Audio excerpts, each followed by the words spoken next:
to how. And thank you for joining us today on a beautiful sunny day. I feel like a weather reporter. It's too nice to be inside, but thank you for joining us. My name is Debbie McNeil, and I am a volunteer at the North Lanark Historical Society. We're happy to have this opportunity to bring you a digital speaker series in 2021. And we thank you for your continued support of the North Lanark Historical Society. The museum is currently open to visitors by appointment.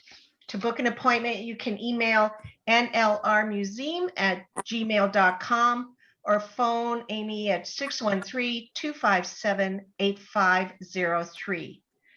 While there's no ticket cost to this event, we do encourage you to make a donation to the Historical Society.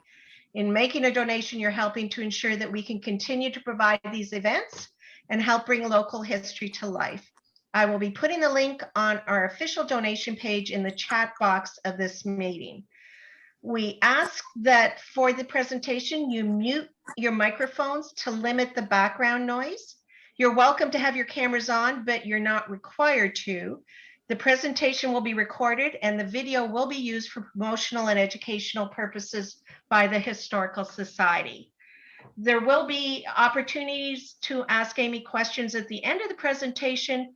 The chat box will be monitored, so you can post your questions there when you have them, or I will open the floor to questions at the end if you're interested in talking to Amy directly. So I am happy to introduce our speaker, Amy Juris, and her presentation, Big Stories in a Small Town, Snapshots of the History of Almonte. Amy's been the museum coordinator of the North Lanark Regional Msueum since 2018, and in her time working for the Historical Society has given several presentations on local history and museum practices. Since 2018, Amy has developed a keen interest in the history of the villages of Mississippi Mills and has spent a great amount of time reading through books and archival records that have documented Almonte's past. So we are very happy Amy has taken the time to prepare this presentation, and we hope that you'll enjoy the stories that she has to tell. So it is my great pleasure to introduce Amy Juris. Thank you for that lovely introduction, Debbie, and thank you everyone for being here today. I'm just going to quickly share my screen and get the presentation started.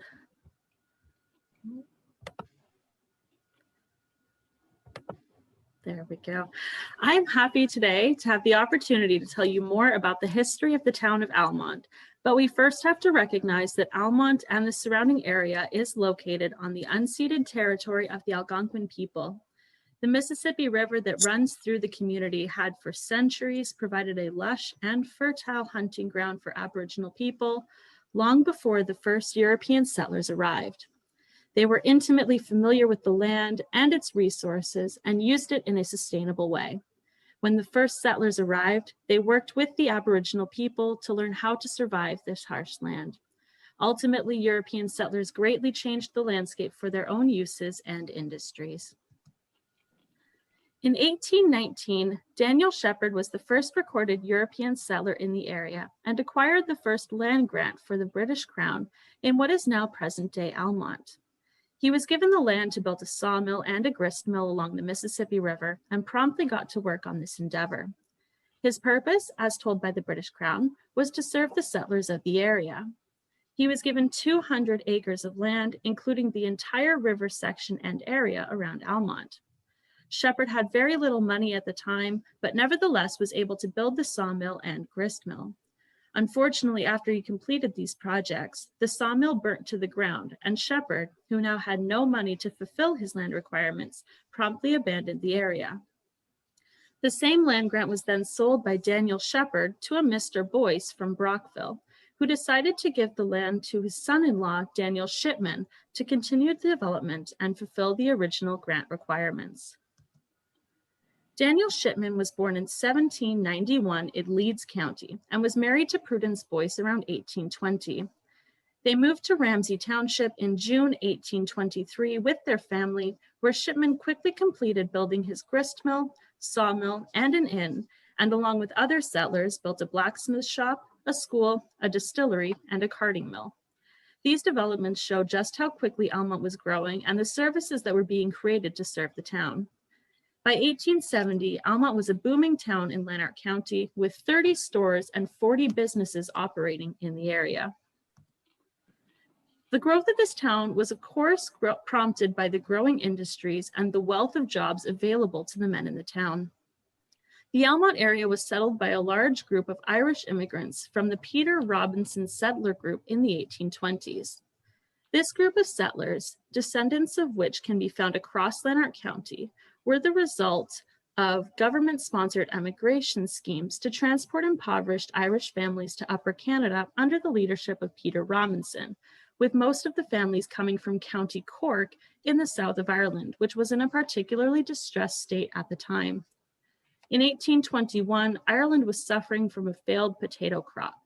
While not quite as extreme as the potato famine, which was soon to come in the 1840s, this failed crop was causing a significant amount of distress among the poorer farmers, many of whom relied on these crops to feed their own families. These pre-famine troubles also coincided with the rapid decline in trade occurring in the city of Cork, which throughout the 1700s had been an important trading center in the British Empire.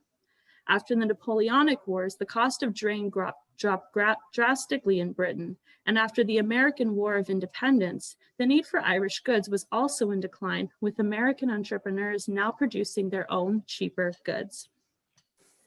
For the British government, there were factors to encourage Irish settlement in Canada other than to simply alleviate the suffering of the poor and hungry. Give me 1 second.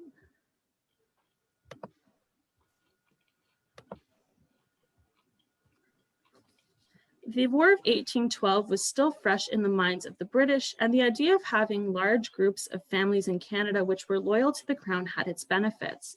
It would mean that if necessary, the government would have more members for their militia that could be quickly called to service should the Americans attempt to invade Canada.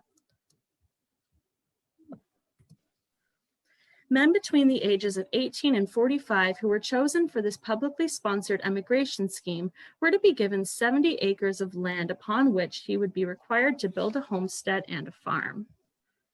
When meeting these requirements, they would become eligible to obtain a patent for the land they had worked for a small fee, as well as the ability to purchase the adjoining 30 acres of land for £10 sterling if he had the money within 10 years of his arrival. If the land were to remain the property of the crown, the immigrant would have to pay an annual rent of 2 pence starting in 1828. The first group of settlers were sought out in 1823 by Robinson after receiving authorization from England to proceed with recruitment. He arrived in County Cork and traveled to towns and villages, distributing his memorandum and explaining the initiative. In his first year, they received over 50,000 applicants to the program and were forced to select just 500 candidates to travel to Upper Canada. Interestingly enough, it seems Robinson distributed a total of 600 tickets on the assumption that not all would choose to join the voyage, an assumption which turned out to be correct as only 460 people with those tickets ended up embarking. This is not to say that either of the two ships left with empty places. Peter Robinson simply added an additional 108 people whose applications had previously been refused. After 8 weeks, the new settlers arrived at Quebec City, where they were swiftly transferred to steamboats to transport them to Montreal.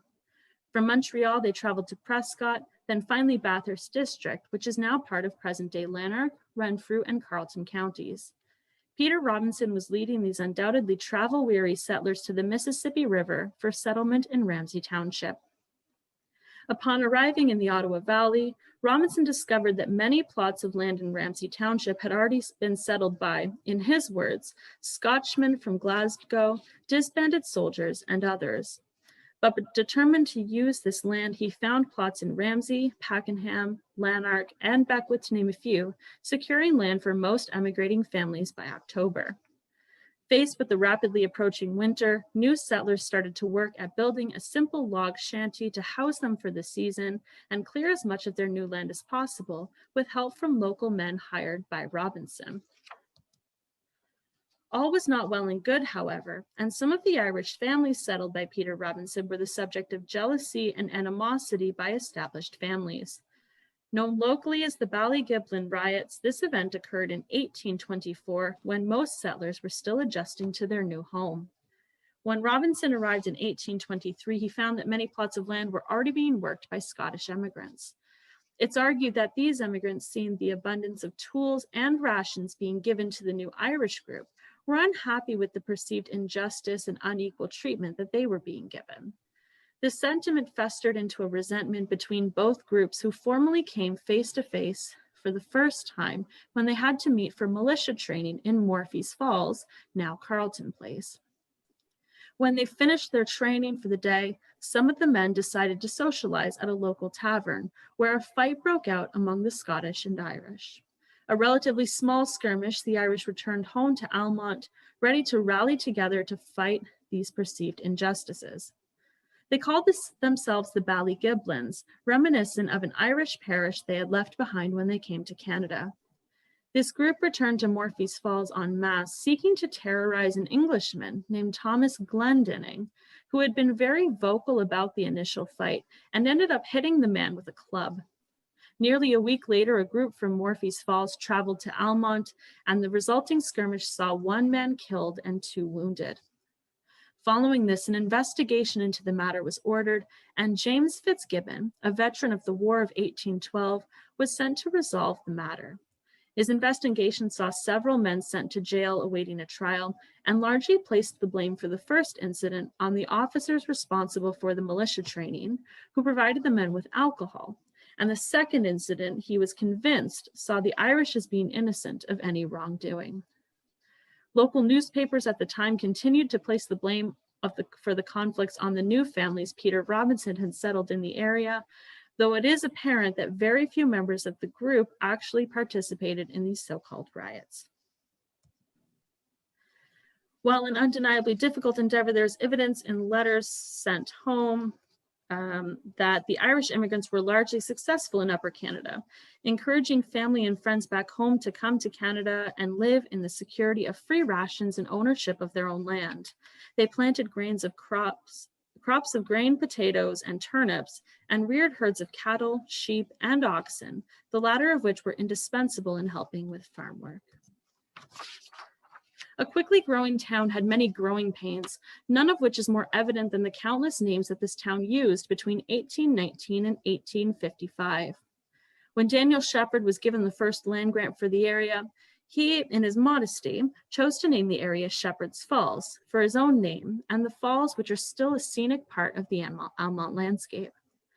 After leaving this venture and with the arrival of Daniel Shipman and his successful mill projects and community personality, the area began to be called Shipman's Mills instead. Many, including Shipman himself, however, preferred the name Ramsayville, referring to the township instead, and by the 1850s, this had become the official name. Problems with the name Ramsayville slowly grew as the town did. Land began to be cleared on the north side of the river, and new buildings were being constructed, with residents and merchants of this area referring to it as Victoriaville. This variety of names became an issue for the local post office, located on the south side, Ramsayville. Author Frank Cosentino, in his book titled simply Almonte, summarizes the situation well, saying, "Ramsay was the name of the township, but it was also the name of the post office located on the south side of the river in what was known locally as Ramsayville and separated from Victoriaville on the north side." One can see why in 1853, a meeting was held by the townspeople to formally choose an official name for the area. At a meeting of the combined counties of Lanark and Renfrew, Ramsayville and Victoriaville were redesignated together as the village of Waterford, this name chosen to acknowledge the ability by local residents to ford across the Mississippi River in the drier months, but also to remember its namesake in County Cork, from which many of the residents had emigrated from. But as is apparent by the fact that Almonte is not in fact named Waterford, the name didn't stick. Upon submitting the name change to the newly formed Government of Canada West, now referred to as the Government of Ontario, the residents of Waterford were informed that their new name was already an established village in Norfolk County. In the days pre-postal codes and post office confusions, this meant that once again, a new name had to be found. Finding a new and unique name for any town would be a potentially difficult and complicated process. Luckily for the people of Waterford, the newspapers were full of exciting stories coming from our neighbors to the south. News had been steadily arriving of a Mexican general named Juan Almonte, who in response to American provocation following the War of 1812 was leading the fight against American expansionism into their country. The British were, of course, invested in this fight, as their relationship with Mexico meant the empire had a source of cheap cotton for its mills and gave them a chance to compete for global textile markets. Their support manifested itself in many news stories and propaganda surrounding American expansion, and its reputation for continued slavery long after the practice had been abolished by the British Empire didn't exactly give the American government any good PR. The citizens of Waterford, still mistrustful of their neighbors to the south, the War of 1812 still fresh in the minds of many, decided that they would honor another who fought in the interests of the British against a separatist state, naming their town Almonte, though of course their pronunciation is not quite accurate by Spanish standards. To this day, Almonte remains the only town in Ontario to be named after a Mexican general, choosing a truly unique name for a unique town. But the real question is who suggested Almonte as inspiration for the name and why? Local lore and his obituary in the Almonte Gazette in 1929 claim that the new name Almonte was initially suggested by James Gemmell, a colonel who commanded the Almonte Company formed to combat the Fenian raids upon incorporation of the village.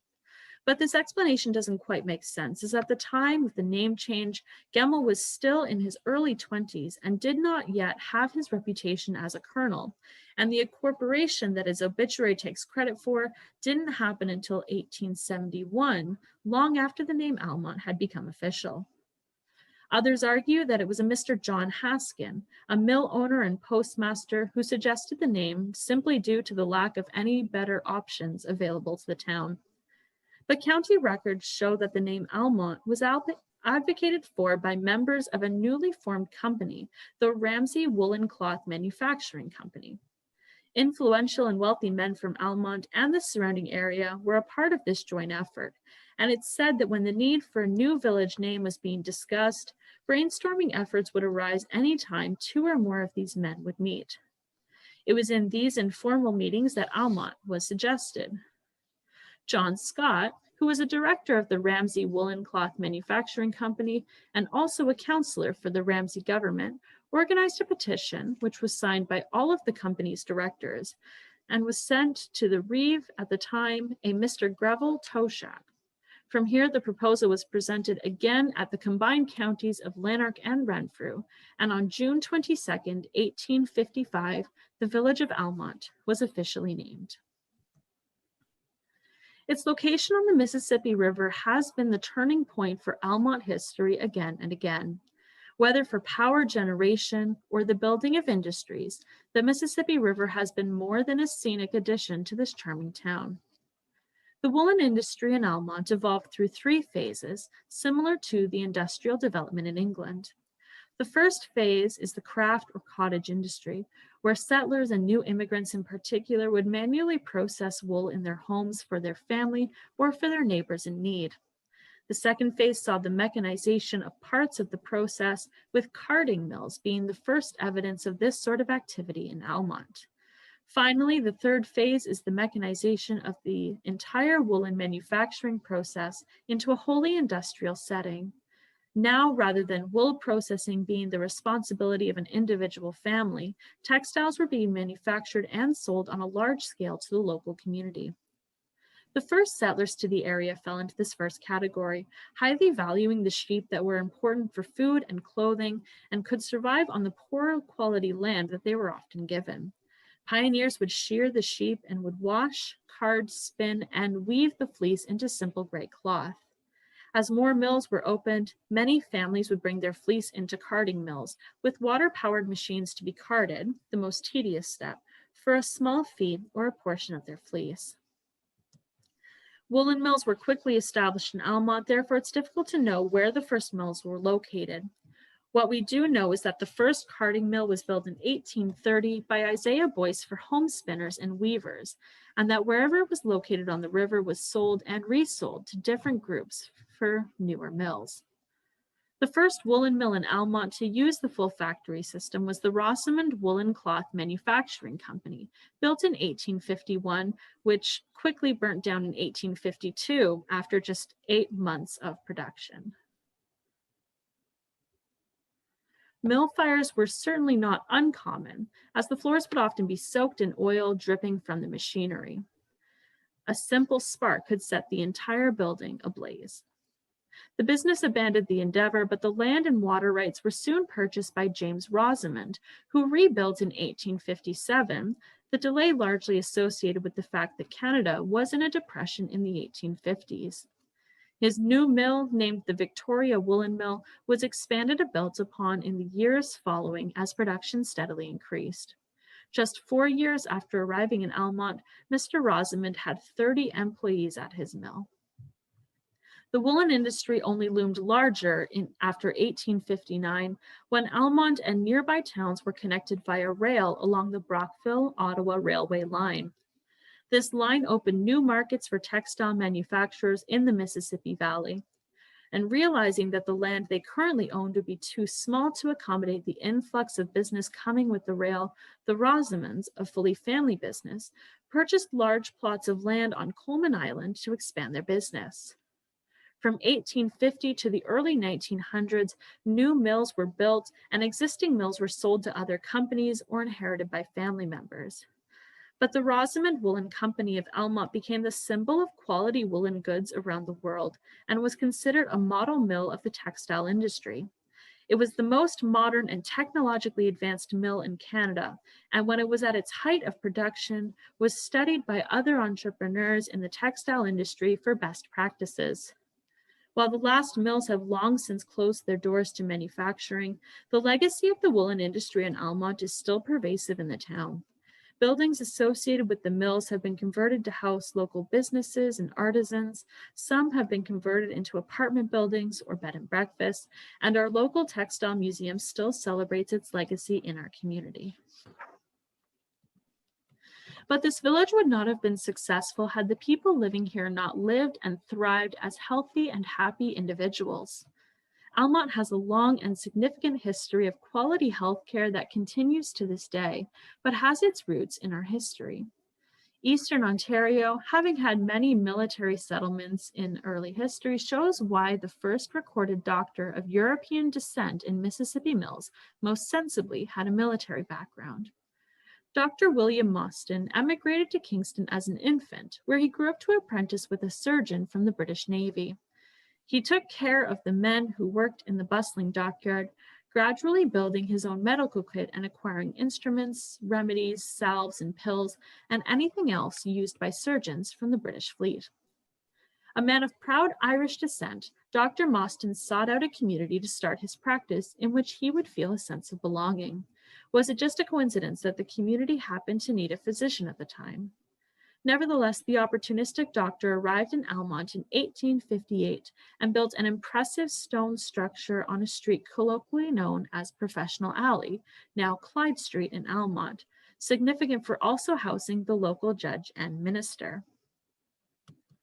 In the context of rural and settler healthcare, Dr. Mostyn practiced medicine in a way that is significantly different from what we expect of doctors in the modern age.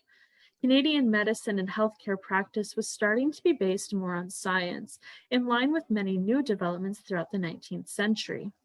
Medical schools were established, offering lectures on a variety of subjects, including anatomy, surgery, and even midwifery. But in rural areas like Almonte, where no hospital had yet been established and the community was still relatively isolated, it was often the responsibility of the doctor to travel directly to his patients with his doctor's bag. In the communities that make up Mississippi Mills, this traveling doctor was common even post-Second World War. Interviews with residents of the community of Appleton talk about doctors coming to their homes for illnesses and childbirths, and the doctor's house in Almonte had a separate stable with a horse, cutter, and sleigh to be able to travel in all seasons to those in need of his care. And before the time of telephones, messengers would have to be sent to the illustrious doctor's home with the hopes of arriving with his or her message on time.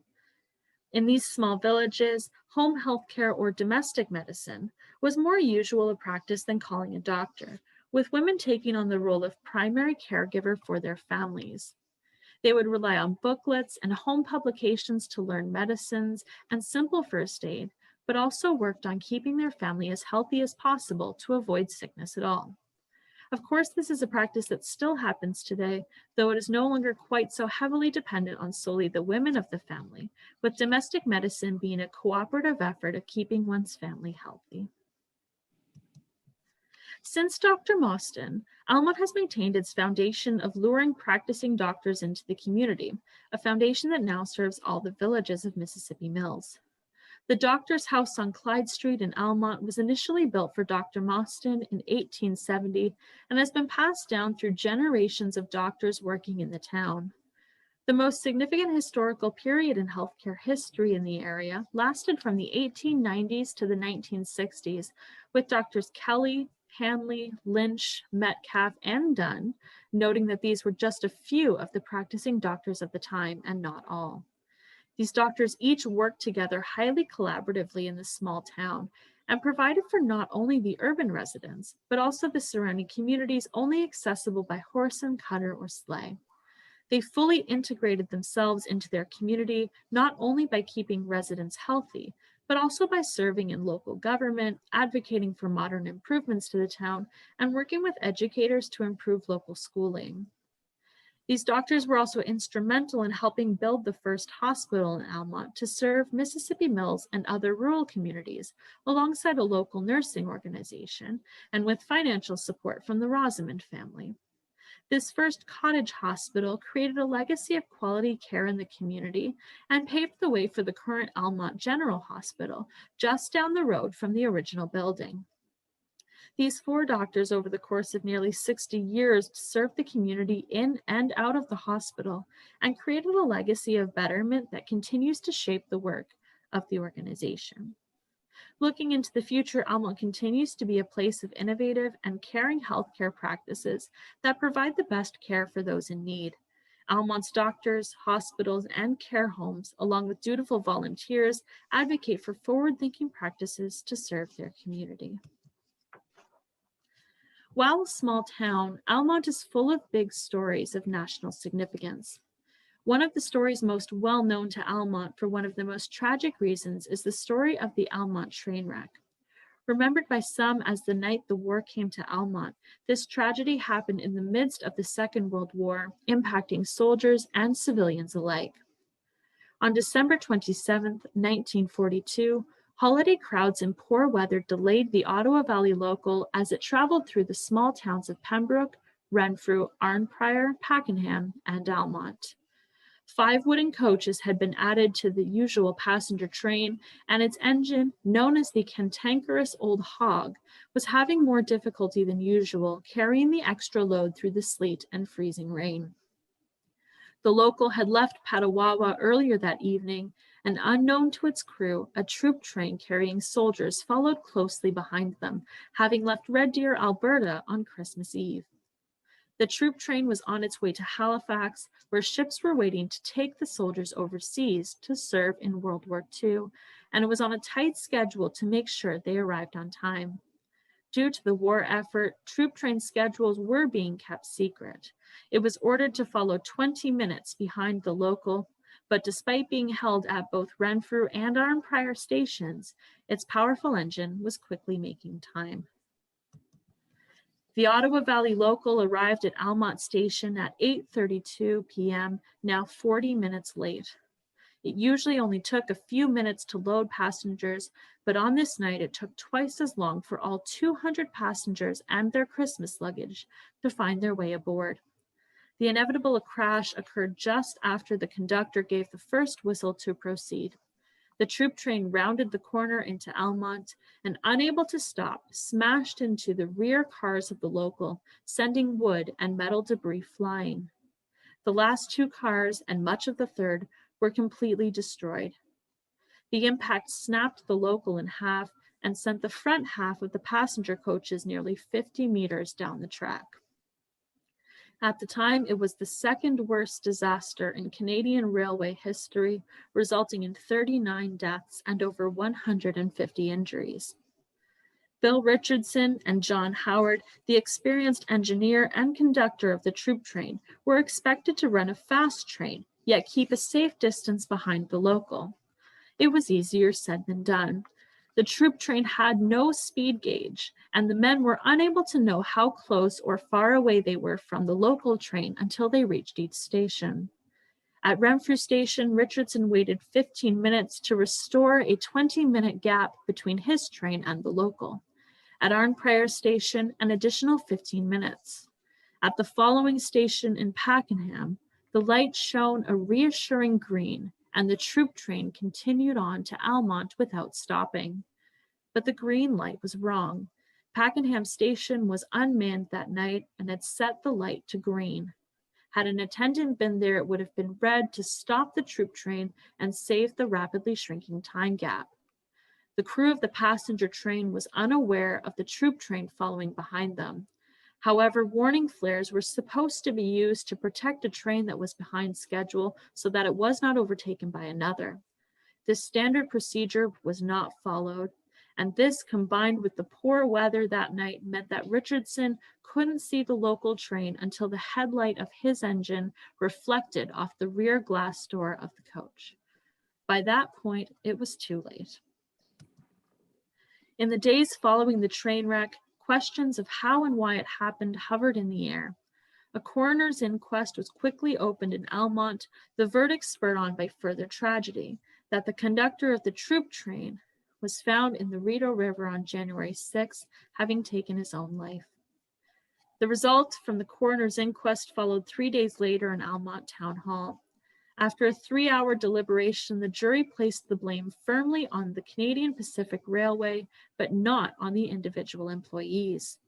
The full text of the jury's verdict was printed in the Almonte Gazette, which stated 3 factors leading to the accident. First, that the CPR had an operator stationed at Pakenham Station, the accident could have been avoided by the 20-minute block system. Second, that the CPR had no protective signal installed at a dangerous curve into Almonte Station.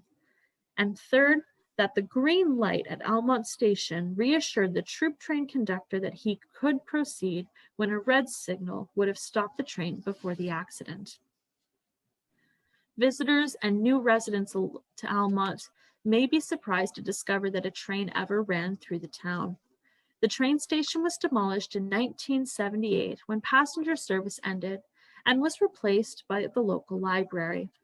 The train tracks remained until 2012 when freight service finally ceased, marking the end of an era that began with the Brockville and Ottawa Railway line in 1859. In place of the station and the tracks, a memorial now stands on the site of the train wreck. The 2 granite markers were erected at the corner of Mill and Bridge Street in 2002 by the North Lanark Historical Society in memory of those killed and injured and the heroism and dedication of all those who responded to the accident. A town known for creating history, Almonte has been home to many historically significant figures in Canadian history. Perhaps the most internationally impactful have been James Naismith and R. Tate Mackenzie, lovingly remembered as Brothers of the Wind. Naismith was born in 1861 in Almonte to Scottish immigrants who tragically passed away in his early life of typhoid fever. At 9 years old, he and his siblings were orphaned and sent to live with their uncle Peter Young near the village of Benny's Corners. He spent his days working on the farm and playing a popular outdoor game called Duck on a Rock in his free time. The goal of this game was to knock a small rock off the top of another larger rock. Naismith was rather good at this game and discovered that lobbing the rock from above was a more effective strategy than hitting it straight on, a discovery that he implemented in his later invention of the game basketball. The young farm was also frequently visited by Reverend William Mackenzie, who would bring his son Robert Tate with him. The two boys soon became close friends and remained so for their lives. After graduating from Almonte High School and McGill University in Montreal, Naismith found himself teaching physical education courses at a YMCA in Massachusetts in the United States.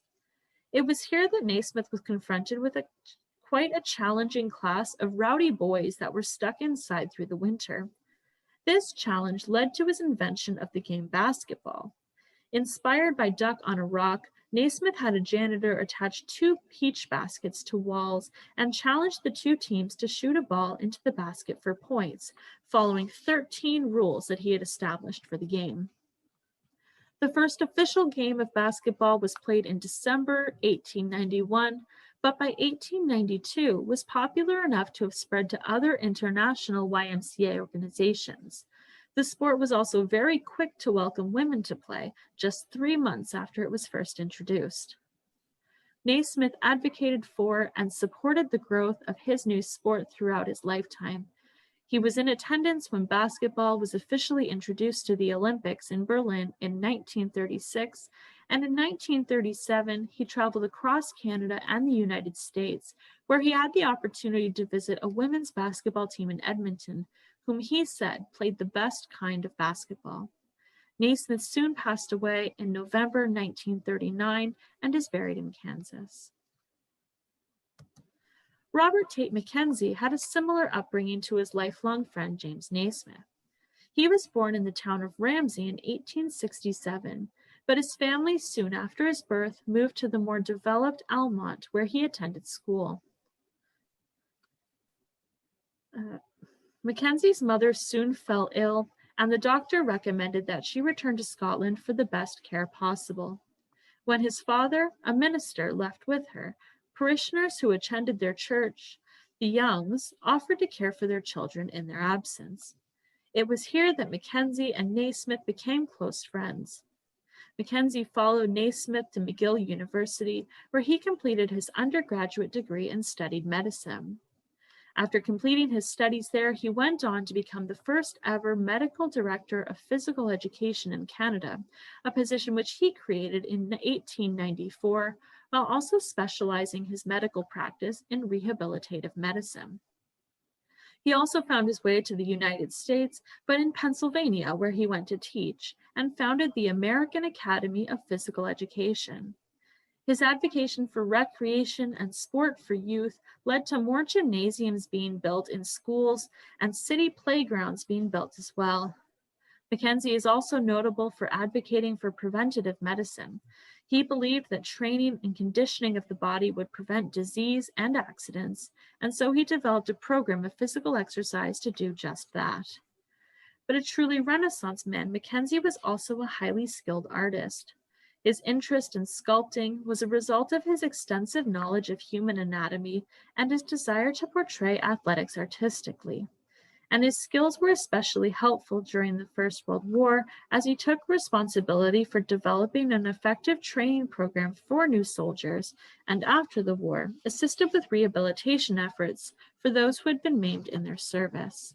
Mackenzie spent the final years of his life in Almonte at the Mill of Kintail, a reimagined grist mill that he converted into a summer home for himself and his wife.